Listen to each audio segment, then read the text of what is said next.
Hello, hello, and welcome everybody. My name is Diana Mayfield, and I'm the head of content here at Design Files. Today, I'm joined by Kim Horton, the founder of House of Savoy. Kim is back with us for another live workshop. This time, she's going to be diving into the murky waters of value and clarifying that concept for us. Welcome, Kim. How's it going? I'm good. How are you? I'm so excited to be here again. I am doing great. Yeah, we are very excited to have you back. We always love what you bring to the table. Those behind the scenes peeks and those, real world stories. So we are so excited to have you. And yeah, with that said, I'm just going to let you dive right on into the content, and we will dive into Q&A at the end. So everybody, as you are watching, please feel free to drop your comments in now.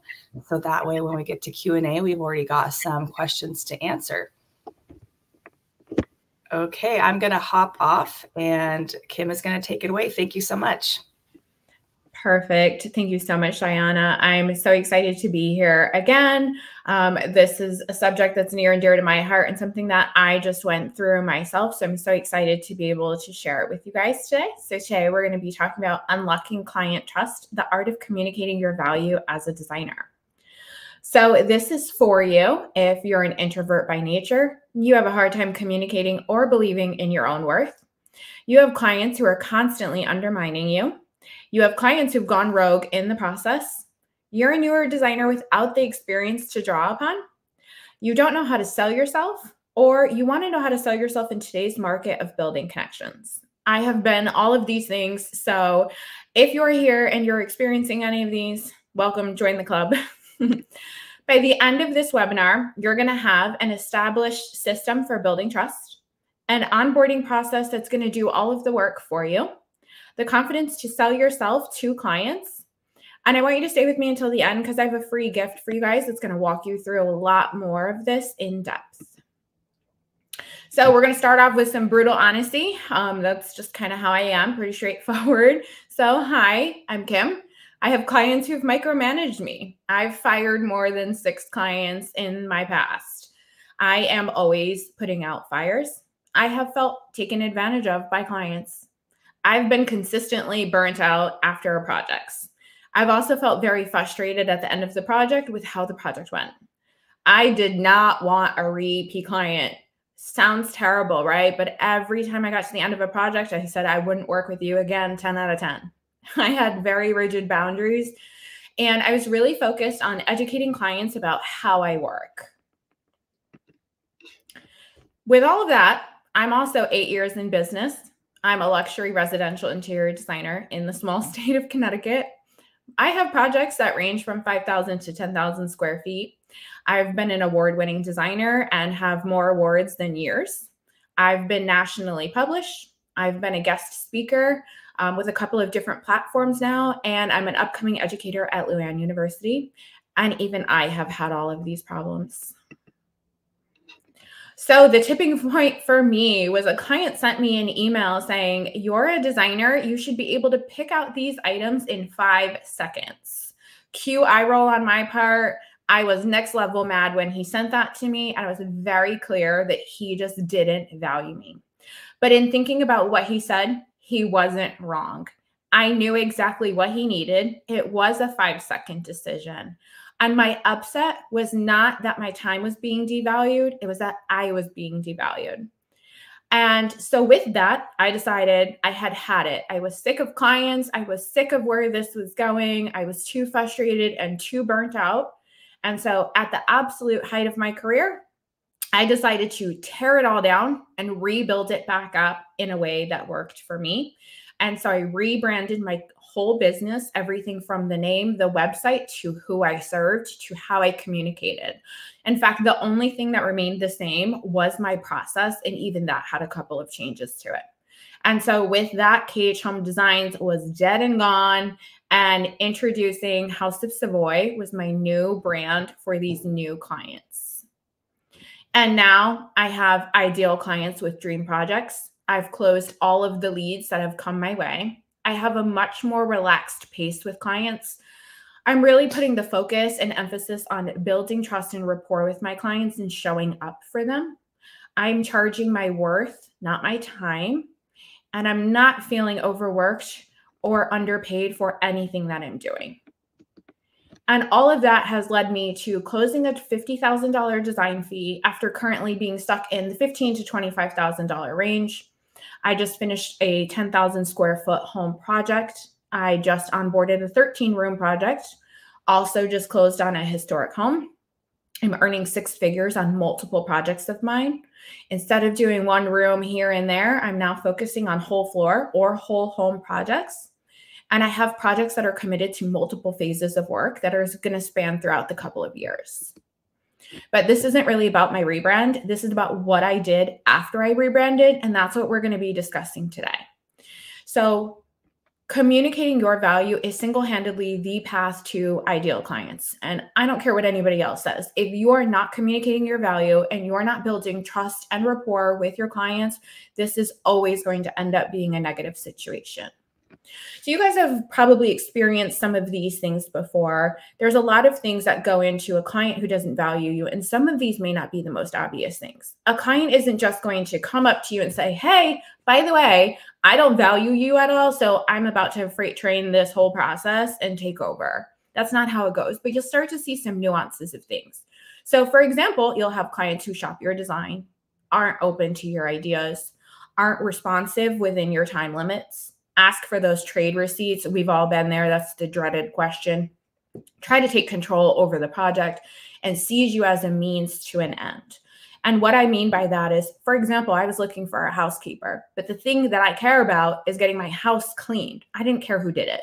It didn't matter the price necessarily. I just wanted the job done, and I wanted it done by somebody other than me.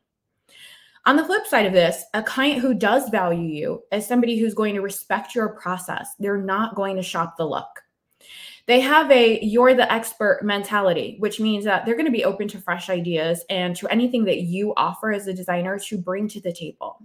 They're going to reply promptly and thoughtfully to your emails, to your designs, and anything else that you're putting out.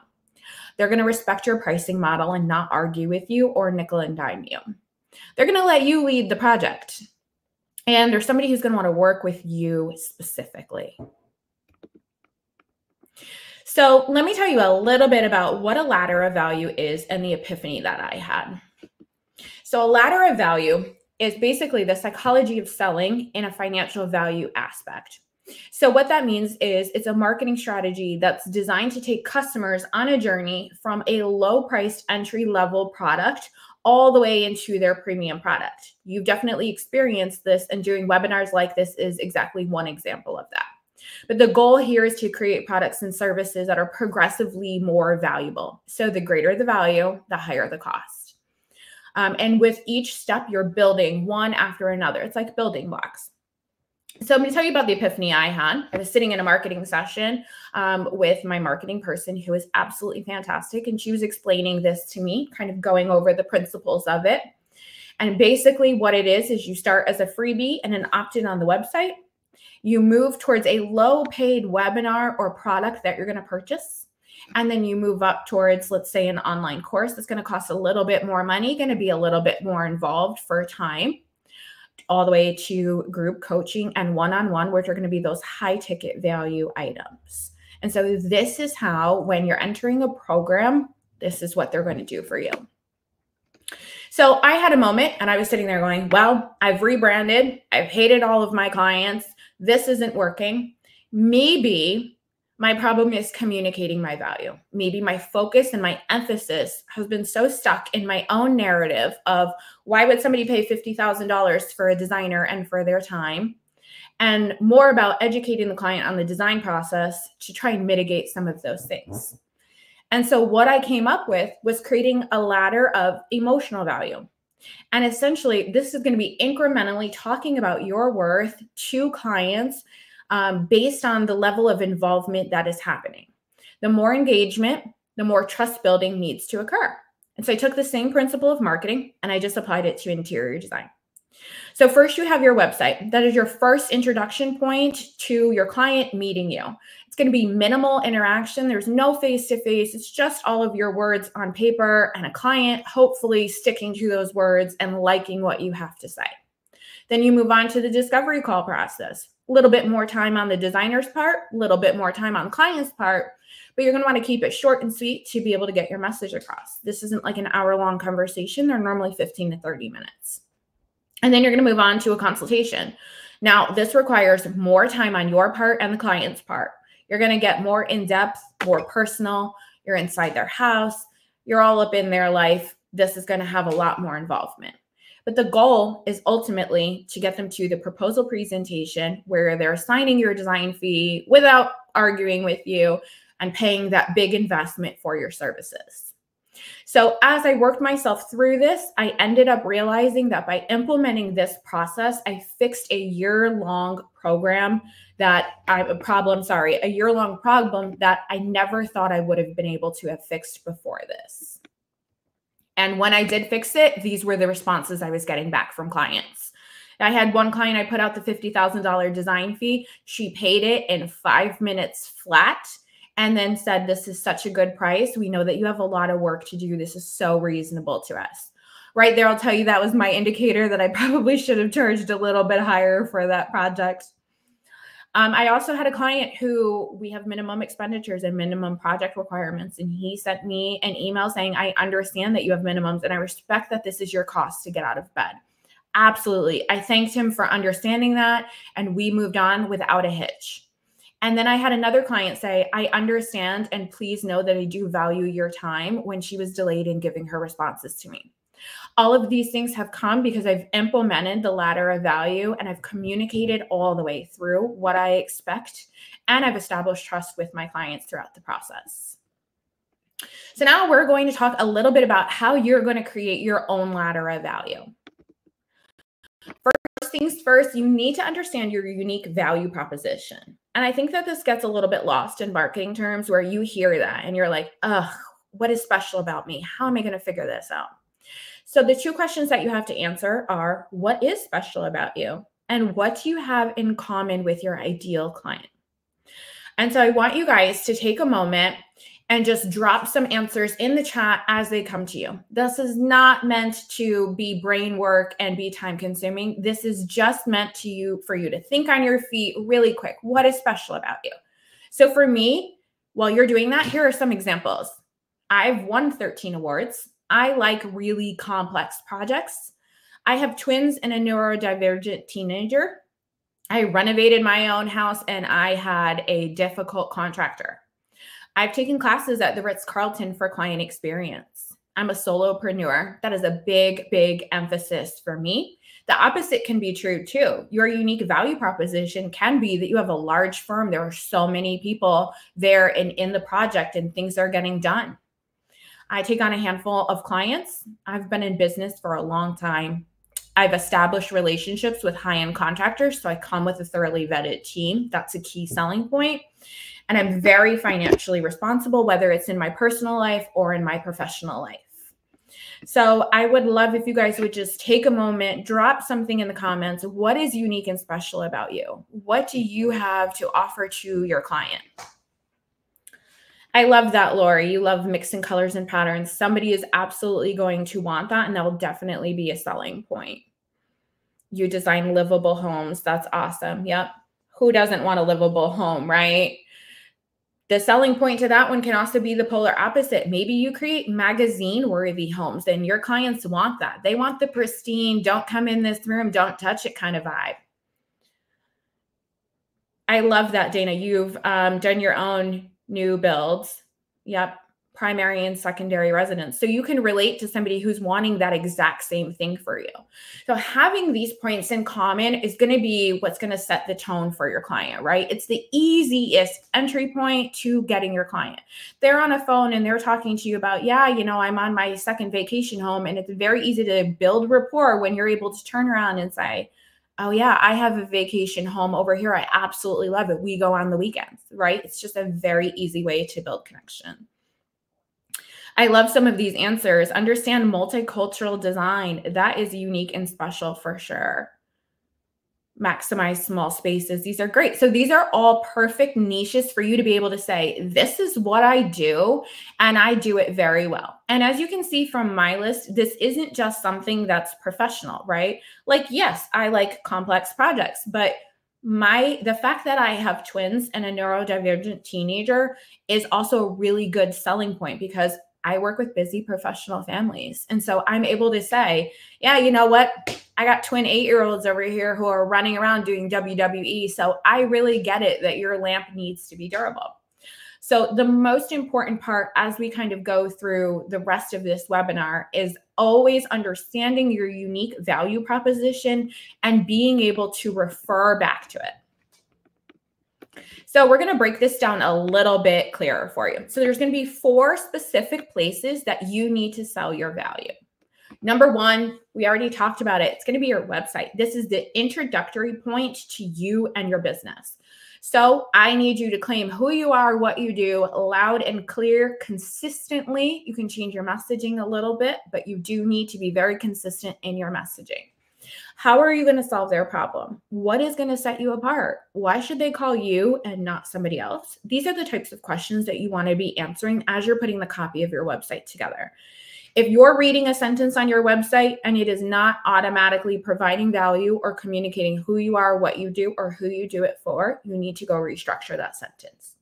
So for example, like I said, I service busy professional families who desire functional layouts and durable materials for their growing families through full service furnishings and renovations.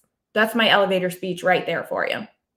Now, I've taken elements of my unique value proposition, the UVP, and I'm putting it strategically on my website. So for example, I mentioned that I have twins and a neurodivergent teenager. So you'll see sentences on my website that say, as a busy mom myself, I understand what you're going through. Or I create child-friendly spaces. Or my favorite one is I create durable finishes and furnitures for busy professional families. And you'll see different iterations of those 3 things all across my website because I'm very clear on who I'm serving and how I'm serving them. Also, I mentioned I'm a solopreneur. That is my selling point. So I have things on my website that say I have limited availability. I have a very intimate design process. I really want to get to know you.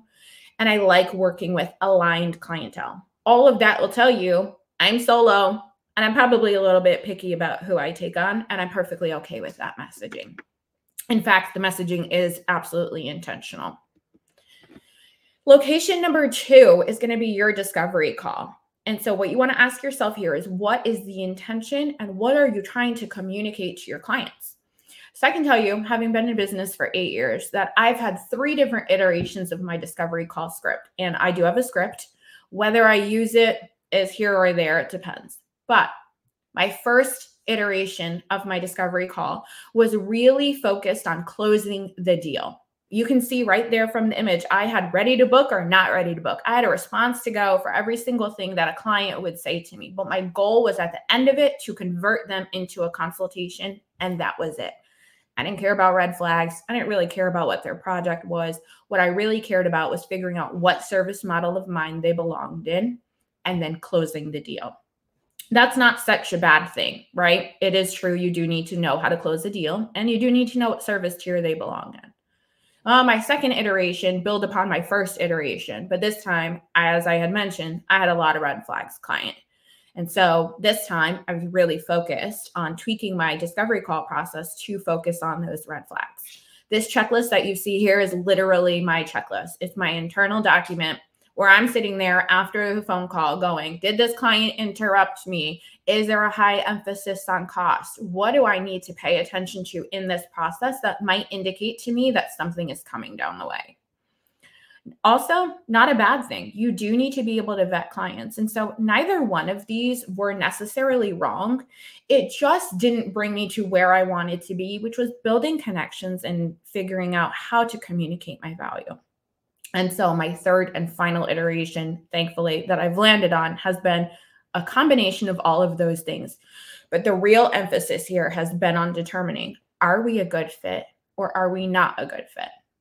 And so there's a lot of things that I will say throughout the discovery call process that are going to circle back to my UVP, which we're going to talk about now. So this is where I go over high-level overview over some of my UVPs. So one of them was, I've been in business a long time. I will start saying on the phone, I've been in business for 8 years. I've developed a highly robust process. I know what I'm doing. I've gotten it down to a science at this point. That's communicating my value. I'm telling you, hey, I do actually know what I'm doing. I do have a process in place, and I'm going to take you through that process. I like complex projects. So I'm going to start saying my specialty is complex renovations and full service furnishings. Those are the only projects I want. So I'm calling it out. My best projects combine both. I did my own home renovation, and so I have the unique experience of being on both sides, which goes to my last point of renovating a home with a difficult contractor. I will also say renovations are complex. This is what an interior designer's role is specifically. And I do this so that you don't have to do this yourself. You don't have to sit there and go through the struggles. So I'm relating to the client on possible problems that they may not even know that they're going to have. And again, I back up the solopreneur. The thing is, this is so important for me because I don't actually take on everybody who comes my way. And I want them to understand that at any point through the onboarding process, I might say no to you, and I don't want you to get upset by that. So I go down a whole spiel where I say, I have a small team behind me. You may see other people on site, but when you email or call, you're going to get me. I don't take on every client for that reason. And if we're still a good fit, we'll move on to the consultation, and I'll share what the consultation looks like next. I say all of these things, so I'm circling back to who I serve, how I serve them, and the things that are really important for me that make me stand out as a designer. Number 3, you're going to want to communicate your value at the consultation. Super, super important. So really what I want you to do here is we're going to focus on building rapport first. That's the first couple of minutes where you're walking in and you're doing your pleasantries. Hi, I'm Kim from House of Savoy. It's so nice to meet you, blah, blah, blah. I had a great chat with you before. All of those things. This is where you're also going to connect with them. Okay. So that's where you might bring up like, oh yeah, here's your dog. I remember you shared that about me. Love it. Moving on. And there's 5 specific things that you're going to focus on while you're at the consultation. The first is going to be communicating what you do. That's going to go back to, again, who you serve and how you serve them. So I have an entire page in my pitch deck that is completely catered to describing my niche. And what that means is it will say busy professional families, durable materials and furniture. I do textured and layered designs. I want to create a cozy atmosphere so when you come home from your high-end job, you have a place to relax. And I want to make sure that when the kid does throw the lamp off the couch, like my twins do, that you don't have to replace it for $5,000. Number 2, differentiating yourself. Again, calling out your UVP. What do you do and how do you do it differently? This is where I start talking about how I have a process, and my process has been cultivated through my own renovation experience, how I understand the highs and the lows of construction and renovation projects. And there will be a time where you will hate your contractor and it might feel difficult, but it is a normal part of the process. And because I have that experience, I can draw upon it. Number 3 is going to be using testimonials for social proof. This one is so important. I want you to be able to take what you're talking about and create or use a testimonial from somebody who discussed that. So for me, for example, because I do renovations, I pull out the quotes that start talking about how I was as a project manager, what I did for these clients, how valuable I was. And I literally put them side by side. So when you see that I'm talking about how great I am at project management, here comes the client reiterating the same thing, but in their own words. Number 4, you need to showcase your work. This doesn't just mean portfolios. Clients need to see the progression of projects all the way through. So this is where you start talking about what does a concept design look for you? Are you doing elevations and renderings? If you are, show them what that looks like. You can't expect them to understand interior design jargon. This is, things that you and I would say to each other, but not necessarily to a client. Show them and say, this is how we depict our built-ins. And you can see how much detail is going into this. And this is what the contractor gets and builds off. So it's not just verbal. I'm putting documents together to support what we're talking about, right? And you're really emphasizing how those deliverables tie back into your value as a designer. You're the one providing that documentation. And number 5 is storytelling. Storytelling is so important that we're actually going to discuss it in just a few moments. Location number 4 is your proposal presentation. I think this one gets overlooked with designers a lot because, we already feel like we did our job. We put your proposal together. We just want to email it over to you, get you to sign it, and kind of move on to the next. One of the things that I did was I changed my process to do my proposal presentations in person. And in doing so, I realized I had a client who was a little bit on the fence, and I could feel her hesitation from my side just through the computer. I could just feel it. And I realized this is the last chance. This is your last opportunity before a client hires you to be able to communicate your value, talk about what you do, why you do it, and how you do it, and clarify anything that they have, any questions, comments, or concerns that would actually secure them signing it. And so instead of your client sitting there reading your contract going, wow, this is a really long contract. What am I going to do about this? And sitting on the fence, you're in front of their face. You can pick up on these things. And so there's 3 things that I really cover at the proposal presentation. Number 1 is setting proper expectations by reviewing the proposal. Here you're going over it. I go over everything from the very beginning to the very end, including the contract terms. And I don't read it specifically, but I will say this general section over here is going to discuss blah, blah, blah. And so they're getting a verbal from me on the highlights and the important part of what's in the terms and conditions. You're also going to set expectations about what your start date is, how long this is going to take. Can they shop you or not shop you? Last time to communicate that. And then number 2, you're going to address their concerns up front before they say no. So as you're going through and you see them start to hesitate, you need to be paying attention to body language. That's your opportunity to stop and say, do you need clarity on anything here? Is there something that I can clear up for you? What questions do you have for me before we move on? That way, any of their objections, which are going to be the reasons that they would say no to you, are addressed right then and there, and you're able to answer to it.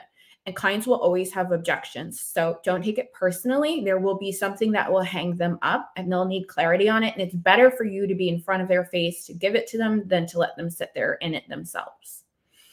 Number 3 is, again, last opportunity to communicate your value. And so this is where you're going to talk about, I have a clause in there, for example, that's you cannot shop me.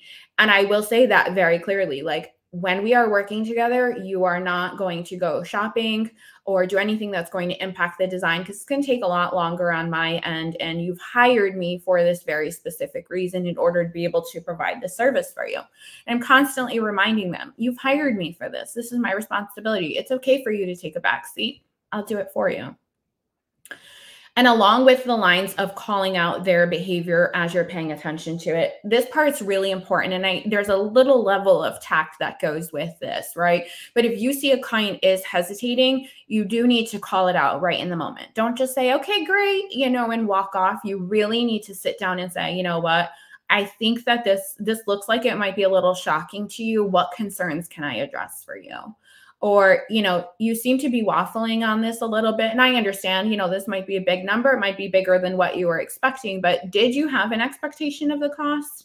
So there's a nice tactful way to be able to address the things that you're seeing in the moment in order to be able to close the sale, because ultimately that's what you're there to do.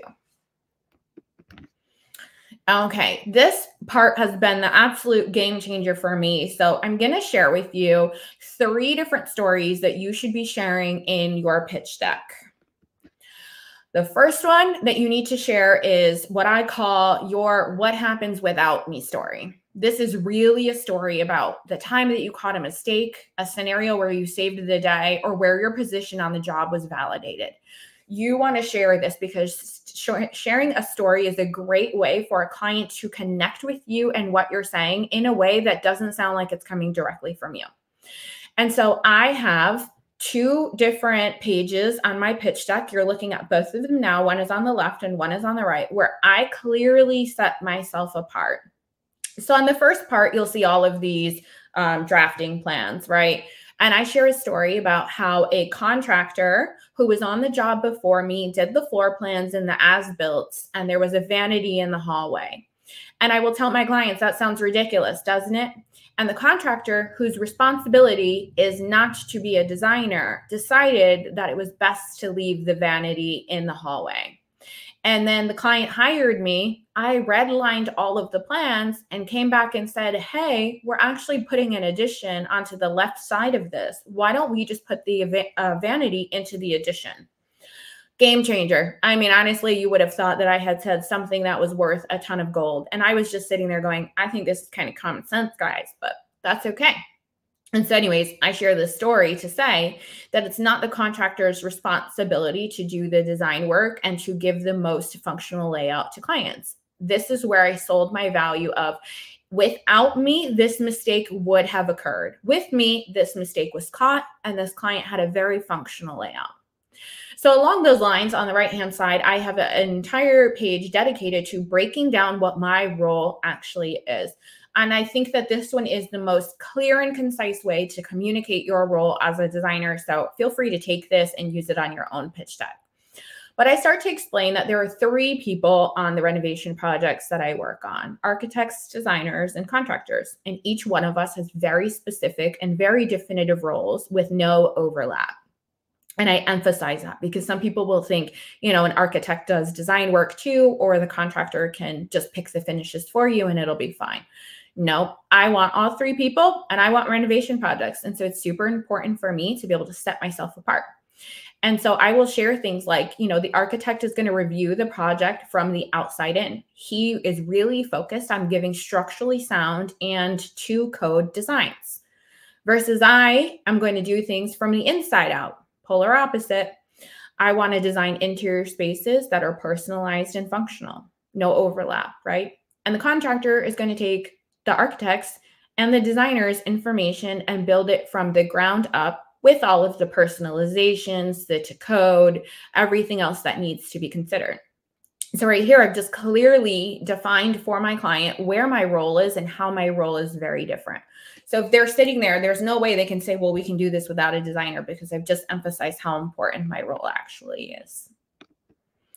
Story number 2 is your red flag story. And so if you're experiencing one particular thing from your clients, this is the time to call it out. And the best way to call it out is through a story, because it's the most indirect way to address a problem that you're having. So one of my biggest red flags that I've constantly experienced with clients are people who micromanage the project. And so with that, I created an entire page that talks about my quote unquote collaborative approach. And I say quote unquote because it doesn't actually have to be collaborative. But what I've done is I've taken the parts of my process and I've put it into 2 different categories. The first part is the hands-on for the client. Where can they be involved that I'm not going to have a problem? And you can see from my list, I went pretty specific in it. So there's things that they would have had to have done anyways. Like, I didn't reinvent the wheel of having a collaborative approach. All I did was take my existing one and figure out what is on the client and what is on me. And so it'll have things like filling out your questionnaire. I need you to submit your design ideas. If you're keeping any products, I need you to give me measurements. You'll have to give me feedback on your mood board. You'll have to give me feedback on your furniture layout and your design presentation. And you'll have to give me yeses and nos on the finance. And then you'll have to revise your design.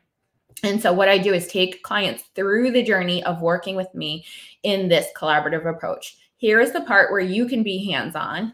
And then here is the part where I need to do my job without interference. And so I'll tell clients, this is where it becomes hands-off.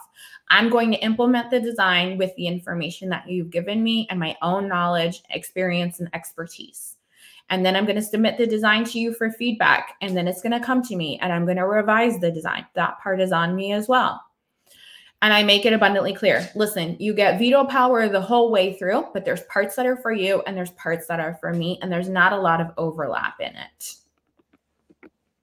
So here's some other examples, because you may not have a client who micromanages you. If that's the case, fantastic. Love to have a chat with you later, but you might experience some other red flags. And so I've gone ahead and put a couple of them that you might experience and ways to address them. So for example, you may not have partners who have been on the same page. Maybe you've had a husband and wife who just kind of go at it and feels like marriage counseling and therapy is happening within the design process. If that's the case, you might want to put something on your expectation page that says, we do require both decision makers to be present, in my experience, and then you start sharing your story. in my experience, when they're not present, we spend more time and more money having to have the same conversations over and over again. Or, butting of heads makes my job a little bit more difficult. And so we need to get on the same page from the beginning. You might have clients who've shopped your design. I think that we've all been there.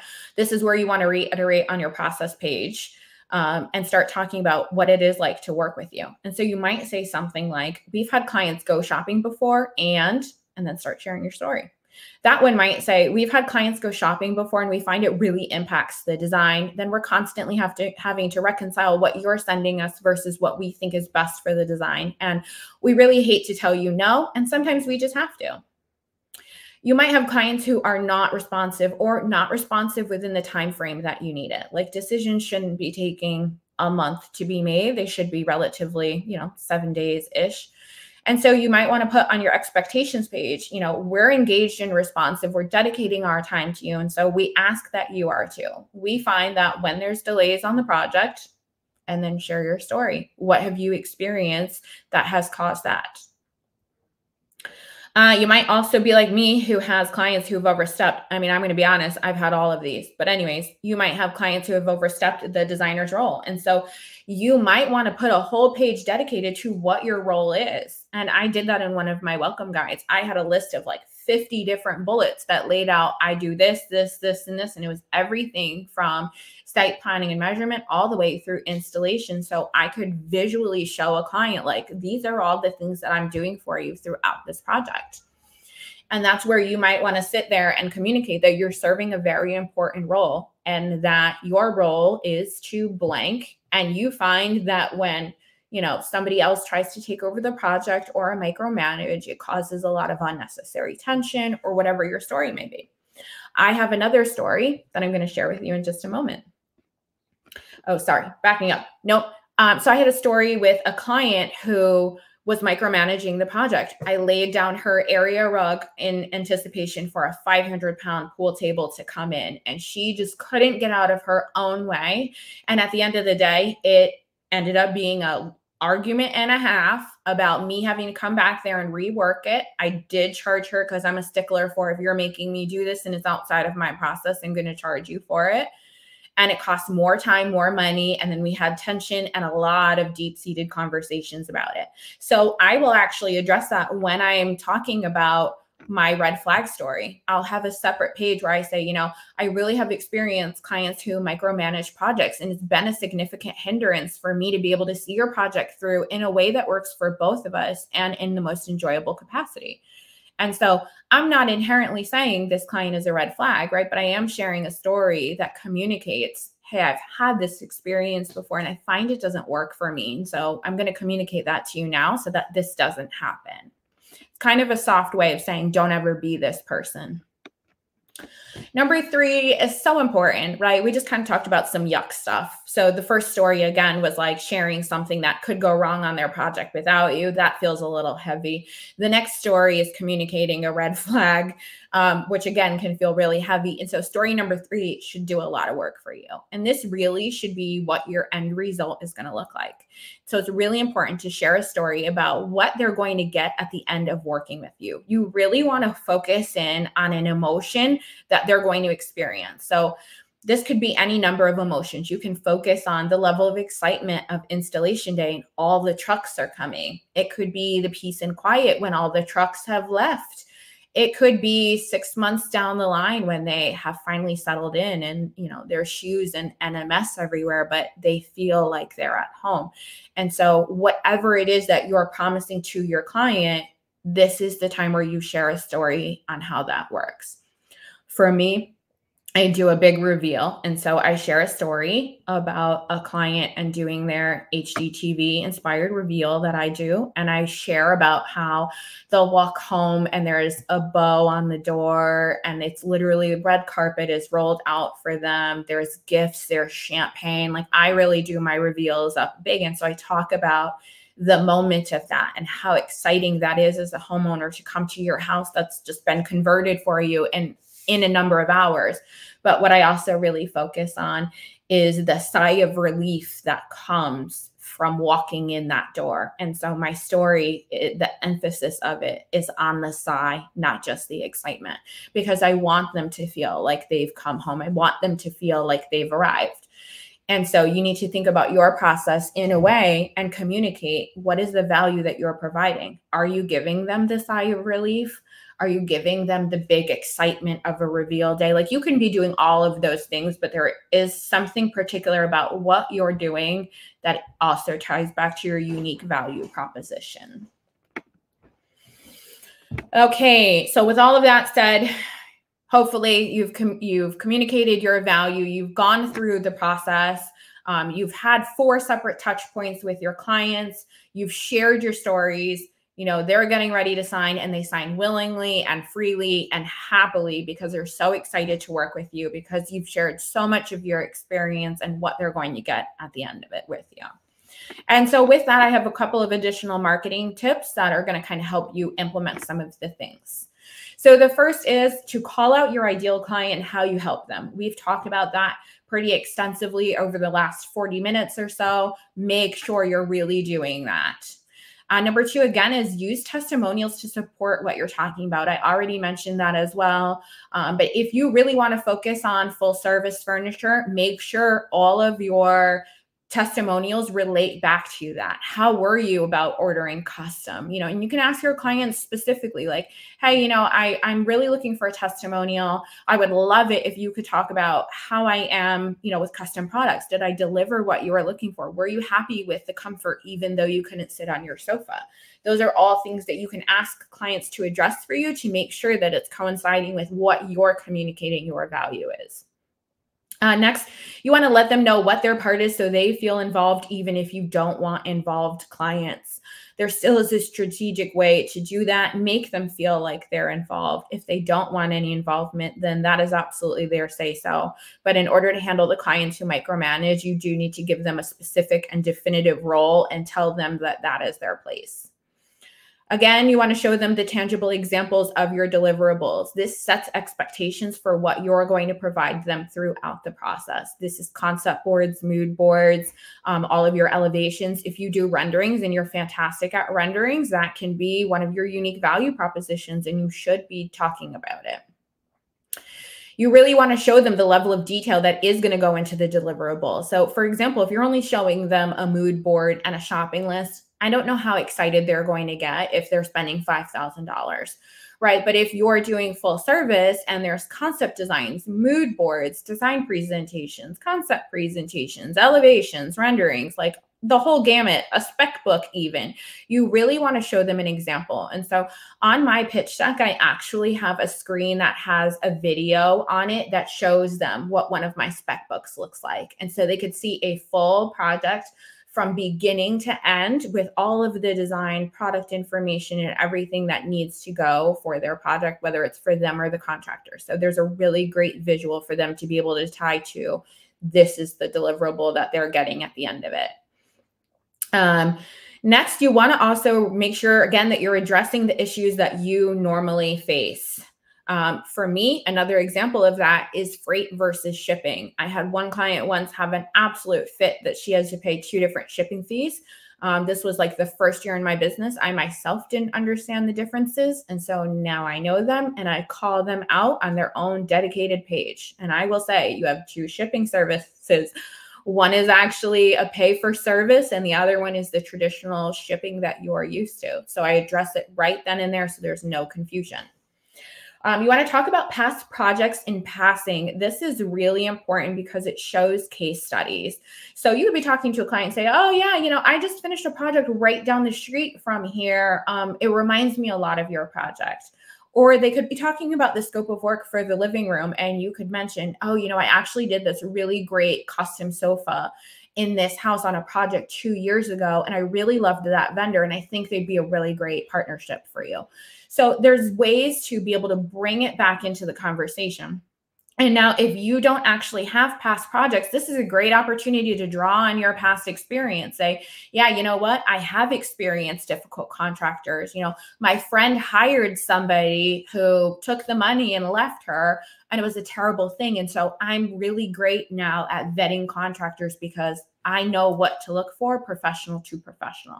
So you can always draw on personal experience for this. And then the last one really is that you want to be setting expectations and exceeding them. It's really important that if you say you're going to do something, that you do it, because part of communicating your value and your worth is on your clients seeing that you actually follow through on the things that you say you're going to follow through on. And so if you say, I'm going to meet you next week, make sure that it's on the calendar and they're aware of it.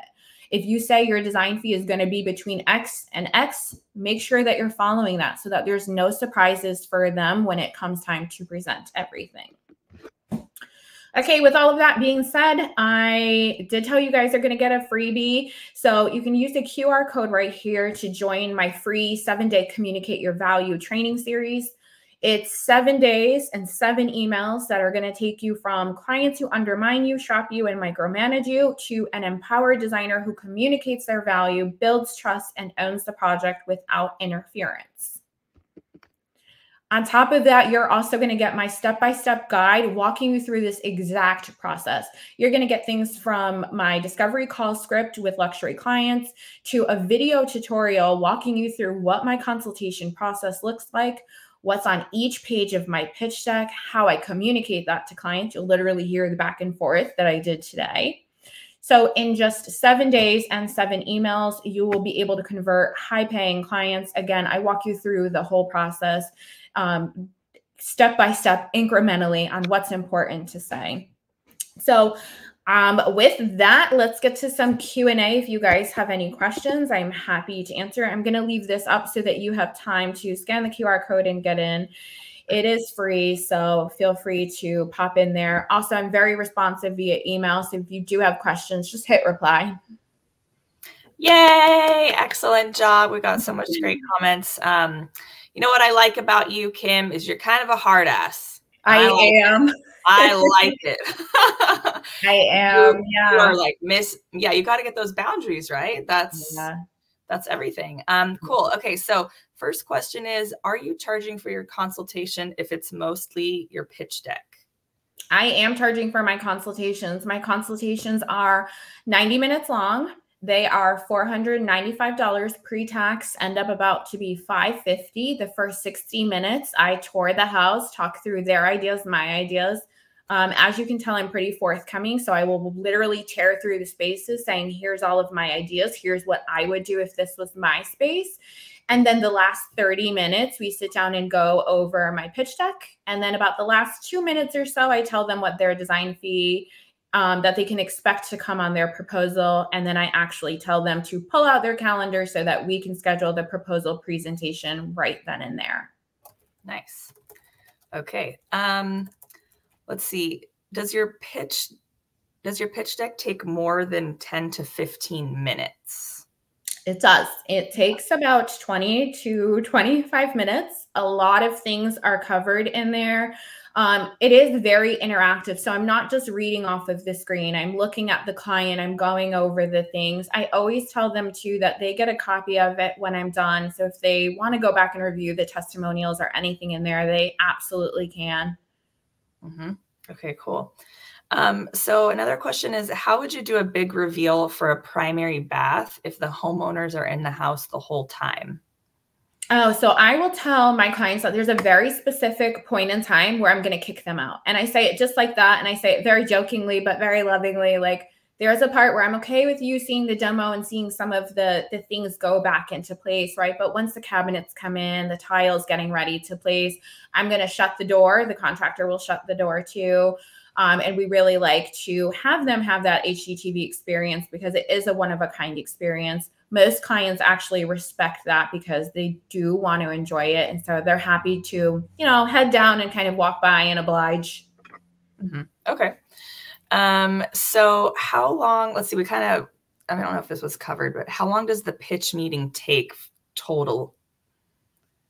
Yeah, so the consultation is 90 minutes. The pitch itself is about 20 to 25 minutes. Yeah. Okay. And it is filtered through not just communicating my value, it also has my packages and my pricing, my process, the deliverables, how their payment's going to work. So it is part communicating my value, part understanding what it's like to actually work with me. Okay. So we kind of got a follow-up question with that. What do you call your pitch deck? Does it have your welcome guide, investment guide, all of that in there? Yeah, so it's literally called Working with House of Savoy. I kept it very generic. Internally, it is called my pitch deck. It has some guidelines for pricing that will say, there's 3 separate fees for my services. Here's how those 3 fees are laid out. Here are some of the minimums that you can expect for furniture on your room, but it is very, very high level. So it might say like, living room, I can't do anything below $40,000. And so 40,000 is my minimum. That way they just kind of have some expectation going through it. Mm-hmm. Okay. Back to the question about, doing the reveals. How do you have them close the door if you're doing several rooms? Would you encourage them to book a hotel, or you just...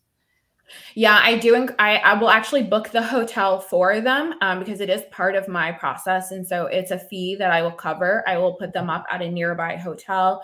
A lot of my clients will go somewhere else. So they'll have a second home or will be able to go take a vacation with family. And so I'll ask them to do that for the last couple of weeks throughout the project. Really, the reveal is so important. I've also just let them kind of have the hard finishes and see all of that, but then do the reveal for the furniture so they can kind of see it all together as well. So it just depends on the client. Okay, makes sense. And then are you taking the design fee payment at the consultation? I'm guessing not, because that's when you get to the proposal. Yeah, no. So at the end of the consultation, I tell them to take out their calendar. We set 1 week from that day for the proposal presentation, which is done in person. I leave the proposal presentation with they have their proposal in hand. It's emailed to them. They have 7 days to onboard. I tell them, hey, we already went over this, but feel free to review it. Circle back to me if you have any questions. And then basically they just complete the onboarding process themselves from that point. Mm-hmm. Okay. And then when you kind of rebranded and upped your prices, how long did it take for you to start operating at kind of full capacity and getting busy? And was there a downtime, like a lag? Yeah, there really wasn't. So I'll tell you, I am currently just about 4 months past rebrand, and my last 6 weeks have been absolutely insanely busy. Because I am a solopreneur, I have a capacity of 3. Right now, my caseload is 7.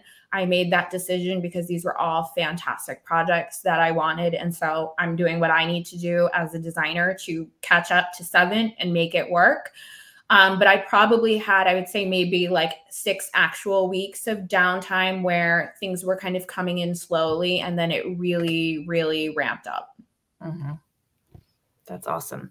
How do you handle a spouse insisting that there should be no reveal, meaning he does not want me to be on site when they see the project for the first time?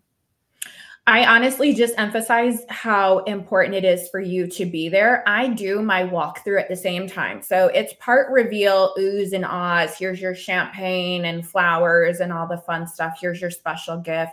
But it is also part, let's walk through each space and see if there's any deficiencies that I need to know and make sure that everything is in good standing order. So I had a client push back where she said, the reveal is not that important. And I said, okay, no problem. But I still do the installation. We still need to do the walkthrough. So it is part of the process to some degree.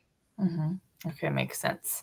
Can you share who designed your website or who you used? Yeah, absolutely. So I did my website largely myself. Mm-hmm. I put the mock-ups all together in Canva, but I would be happy to leave a comment on that person and just let you know. I did use A Fresh Creative. Her name is Haley. She's absolutely fantastic. But I will drop a comment with her actual link. Awesome. Okay, did you change your marketing process to attract more ideal clients after your rebrand? Essentially, yes. And by marketing, what I mean is not paid advertisements. It honestly is all my website. 100% of my leads come through Google. And so what I really did in my rebrand was focus on who am I talking to and what do I want from them. So my previous website was more of like, hey, I'm approachable. I'm for everybody. Whatever your needs are, whatever you want, whatever your problems are, come to me. I'll fix it.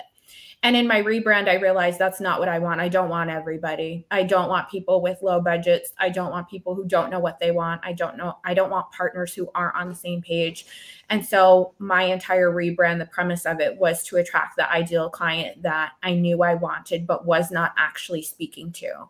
And so my approachable, come here, I'm for you, was not what I wanted. I wanted people who were willing to take the time to fill out my little bit longer inquiry form because they were already committed to working with me. That means that the yes was a lot easier for me. And so the sale was a lot easier. Nice. And when you say from Google, you're talking organic search, right? Like you're ranking for like SEO. I think you're ranking for local terms, right? Like I am. Yep. I have a high emphasis on my local SEO that drives traffic for me. Nice. What advice do you have for someone who has not had business in weeks? Feels like she needs to rebrand herself or maybe narrow down her services. What would you advise if she's kind of in that waiting period? Yeah, that's a great question. I think we have ebbs and flows. So some part of it is not on you at all. Some part of it might just be that your copy on your website is too vague. And that means to a consumer that they have options. It doesn't have to be you. And so what I would really encourage you to do is like sit down and figure out what is your unique value proposition and how are you communicating that to clients. I poured through my website to read every single sentence. And I said, does this sentence say something to the consumer? Am I communicating something of value here, or are these words just fluff? And if it was just fluff, I crossed it off. And I always circled back to who I serve, how I serve them. And really, it's what you want at the end of the day. If you want renovation projects, you need to shout that from the absolute rooftops over and over and over again. So there's no confusion. So I would just encourage you to look at the copy on your website and see how you can be more specific and unique for you. Mm-hmm. Do you include a scope of work within your proposal?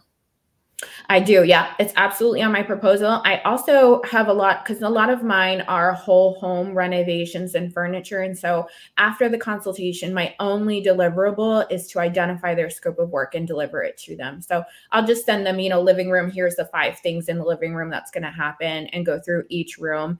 They normally are picking phases from that. And so I found that it's a lot easier to provide them with that. And it is reiterated on my proposal. Mm-hmm. Okay, our next question is, did Haley help you with the rebrand in terms of messaging? She did not. My messaging actually partially came from working with Rachel Johansson. She's a luxury marketing person. She really helped me hone in on like what was super special and unique about me, and gave me basically who I serve on a silver platter. So she was the one who told me that it's going to be busy professional families. And then I took that and ran with it to, find 12 different ways to communicate that. And so that was the starting point for me. ChatGPT also helped me. Nice. That's awesome. So what is one big advice that you would give to someone starting out as a solopreneur?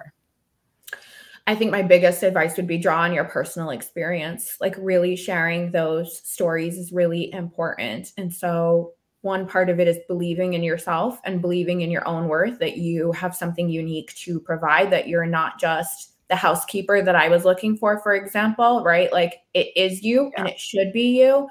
And really just standing on that, and then draw from your own personal experience to get you through until you have the knowledge behind you to do it. Makes sense. So we're getting a question about SEO. That SEO can kind of require like repetitive keywords. Mm-hmm. How did you get away with creating such a beautiful, like messaging specific website while also targeting SEO key phrases?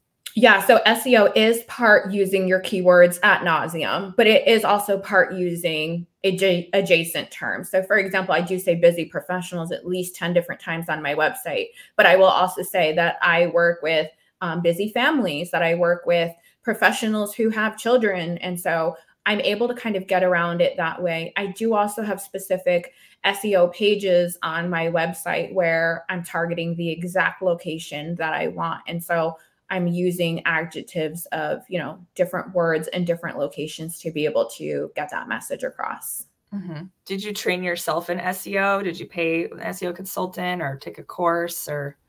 I did not know. I used a website for SEO keyword search. Honestly, it's not that hard. It's what you as a consumer would put into your search bar. So I live in Connecticut. If I wanted to find a housekeeper in North Haven, Connecticut, where I live, that's what I would use. I'm not going to use fancy jargon. I'm just going to write housekeeper in North Haven, Connecticut. And so for interior designers, it's pretty simplistic. You can use the SEO keywords if you're targeting like renovations or something a little bit more complex, but it really is just what you as a normal consumer would put in.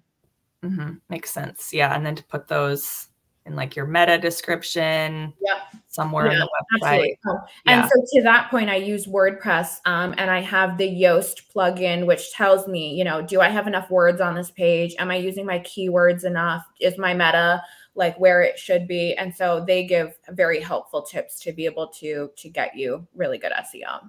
Yeah. And I did see somebody asked what's your website in case you want to check it out. It's houseofsavoystudio.com. Yes. So for our last question, let's dig into this one about pricing.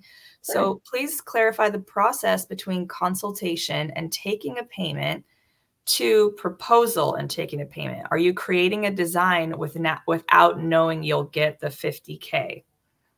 Mm-hmm. Okay. So I charge for the consultation ahead of time. I go and I do the consultation. I hope I'm answering this question. I go and I do the consultation. And then I will tell the client at the consultation, I think that your project for furniture is going to be $25K for the living room, $45K for the master bedroom. And I start to put tangible numbers to their projects. I sometimes do ranges like 25 to 40,000. So that's one way that I start to do that. At the end of the consultation, I sit down and tell the client, okay, based on these 5 spaces, I know that it takes me about this long, right? And I'll do either a little calculation or I know inherently what it needs to be. But I know that a full service one room is about 40 hours, 20 hours really.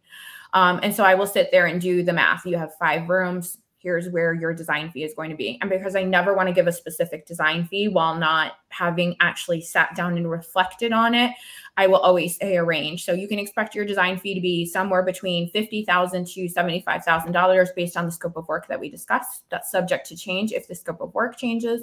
So when I'm putting the proposal together, I always fall right within the range and they have that clear expectation that I'm going to be that much money. I don't want a client to ever think that I'm going to be $10,000 walking out of what should be $60,000. And so I do like to give them some preliminary information to digest. I hope that answers that question. Yes. Thank you. Okay, so I'm popping the QR code back on the screen in case anybody didn't grab it and wants to get that freebie. Kim, thank you so much. As always, super specific, super real. So we always love having you. And yeah, we got lots of great feedback. So thank you so much for joining us today and putting so much effort into these wonderful slides and all this information. Thanks. I'm so happy to have been here and to have gone over this with you guys. I hope it's as transformative for you as it was for me. I know we didn't get to all the questions, so I will kind of go through it just so you guys have the information you need. But otherwise, join the 7 days. It's all in there, even more specific than what I can cover in an hour. So I hope to see you guys there. Awesome. Definitely. Okay. Thank you. And thanks everybody for joining us. Bye. Bye.